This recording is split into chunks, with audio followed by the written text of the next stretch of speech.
Completed editing exercise where we practice our shorthand. A couple of these had me sort of wondering, like, was I seeing the right letters and all that kind of stuff? So let's go through and do a quick overview. So in our first one, we needed to remove a letter. So car does not have two R's, and then should was repeated. So we removed a word. So here we've spelled car correctly, and we only have one should. In the next one, we needed to insert R. So it said, you afraid. Oh, mice. And so we needed to insert R, A-R-E, and we needed to spell of correctly. So you are afraid of mice. Next, we had to separate words that were squished together. So we had jugglers by, we needed that to be two separate words, and then we had a lot squished together. So again, we needed a space lot of eggs. Then we had, instead of separating, we had squished together, close up, I think is the appropriate word right here. So sometimes it will be sort of delete and close up, and sometimes it's just close up. So the overhead sort of half moon is closing up. We didn't need to delete anything but a space. So we close that up and we spell somebody. Next, we need to delete something and close up. So as you can see, we have this delete, that little line with the swirl, for this extra R that has been written in giraffe.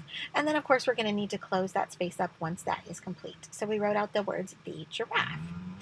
Next, we have a paragraph marker that is missing. So I started off fine, and I was like, okay, yes, said Jack. So we have our comma within our quotation marks. That's typical of conversation. And then I started to go forward with all right, and that's when I realized Jill was speaking. So I needed that paragraph marker. So as you can see here, I wrote out the part from Jack, and then I did a full enter key, and wrote down what Jill said.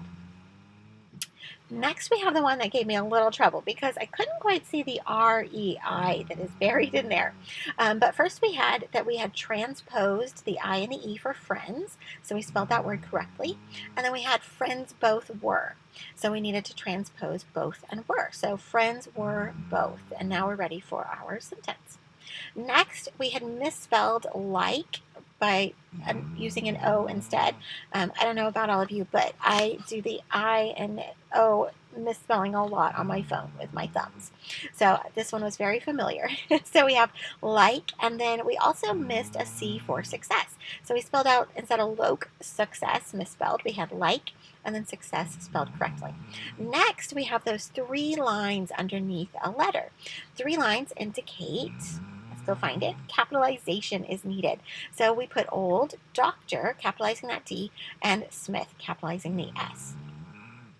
Then we had the opposite problem. We had capitalized when we shouldn't. So as you can see over here, that slash by itself, remember that our delete has a little curly Q in it. So just the slash means we need to make it lowercase.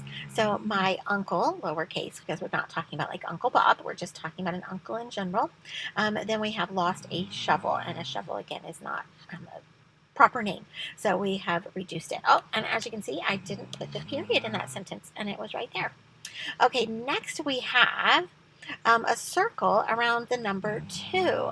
So as you can see here with that big circle, we need to spell it out. So we have his 2, so I spelled it out, friends are, and then we have the ampersand circled as well. And ampersand is great for in-text citations. If we have our quote in the sentence, we may want to put after it, like, Smith and Jones, in which case and is going to be an ampersand, as well as in our references. But when we're just writing in general, we want to avoid abbreviations like that. That's actually something I say a lot in professional writing when we're looking at writing just general written nonfiction. We don't want to abbreviate, and we don't want to use contractions. So good reminder right here. So we put 2 spelled out, friends are Fido, and spelled out, spot. Next we have it was raining, I got wet. So that little bitty circle looks like it is over here under a period. We have a little circle with a dot in it. We need to add a period. So in the example, you can see they said Dr. Author. We need Dr. DR, the abbreviation.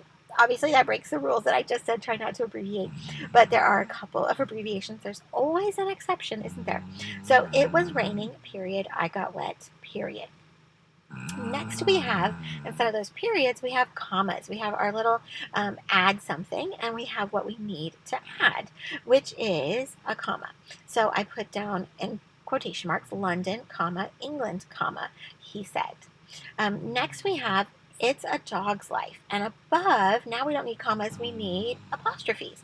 So in this case, we're doing an abbreviate, a contraction. It's a dog's life. That apostrophe is making it possessive. The life belongs to the dog. Finally, our last one has that same enter something, put something here, but it is two apostrophes, which are, of course, quotation marks.